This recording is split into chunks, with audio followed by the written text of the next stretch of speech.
लोकसभा चुनाव में बीजेपी का यूपी में प्रदर्शन कमजोर रहा।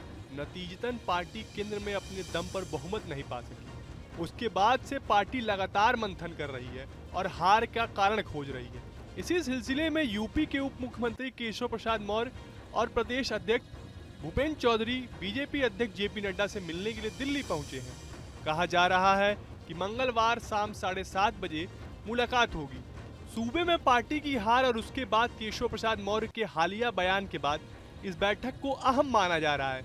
वैसे भी यूपी पर नजर रखने वाले सियासी जानकार दबे स्वरों में हमेशा कहते रहे हैं कि केशव प्रसाद मौर्य के रिश्ते सीएम योगी के साथ कभी भी सहज नहीं रहे हैं। अब यूपी में पार्टी की हार के बाद कहा जा रहा है कि पार्टी अंदरूनी कलह सतह पर आने लगी है, क्योंकि पार्टी के भीतर ही एक बड़ा धड़ा सूबे में नेतृत्व परिवर्तन की बात अंदर खाने करता रहा है। दरअसल बात 2017 के यूपी विधानसभा के वक्त की है, जब केशव प्रसाद मौर्य यूपी के प्रदेश अध्यक्ष हुआ करते थे। पार्टी को उस वक्त बम्पर चुनावी कामयाबी मिली थी, लेकिन सीएम की कुर्सी योगी आदित्यनाथ को मिली। केशव प्रसाद मौर्य को डिप्टी सीएम पद से ही संतोष करना पड़ा। उसके बाद 2022 के विधानसभा चुनाव में केशव मौर्य अपनी ही विधानसभा सीट से हार गए। इस विधानसभा चुनाव से पहले भी सीएम और डिप्टी सीएम के बीच मतभेद की खबरें आती रही थी। इन चर्चाओं को विराम देने के लिए खुद CM Yogi Adityanath deputy CM के आवास पर गए और साथ में भोजन किए। इस बीच 2022 के विधानसभा चुनाव में मौर्य हार गए तो उस वक्त भी पार्टी में दबे स्वर से कहा गया कि वे हारे नहीं बल्कि साजिश के तहत हरा दिए गए हैं। उसके बाद पार्टी में मौर्य की स्थिति कमजोर हो गई थी। अब लोकसभा चुनावी नतीजों के बाद पार्टी के अंदर खाने सीएम योगी की स्थिति कमजोर मानी जा रही है। लिहाजा बीजेपी के अंदर फिर से सीएम और डिप्टी सीएम की अनबन की खबर छनकर सामने आने लगी है।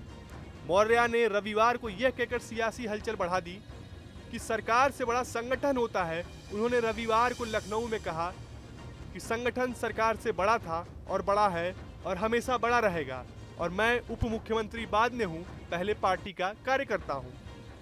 आपको याद होगा कि लोकसभा चुनाव से ऐन पहले दिल्ली के सीएम अरविंद केजरीवाल ने यह कहकर सनसनी फैला दी थी कि यदि बीजेपी भारी बहुमत से जीतती है तो उसके 2 महीने के अंदर यूपी का सीएम बदल दिया जाएगा।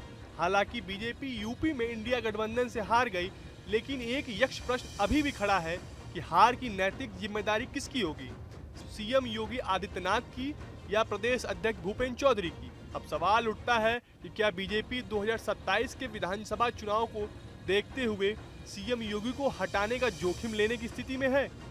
इससे भी बड़ा सवाल तो ये है कि क्या सीएम योगी पद आसानी से खाली कर देंगे। हालांकि आरएसएस समेत बीजेपी को हार के कारणों की जो फीडबैक या रिपोर्ट दी गई है, उसमें कहा गया है कि पार्टी दरअसल अखिलेश यादव के नेतृत्व वाले इंडिया गठबंधन के पिछड़ा दलित अल्पसंख्यक पीडीएस समीकरण की काट नहीं खोज सकी और इस कारण सूबे में बड़ी हार हुई।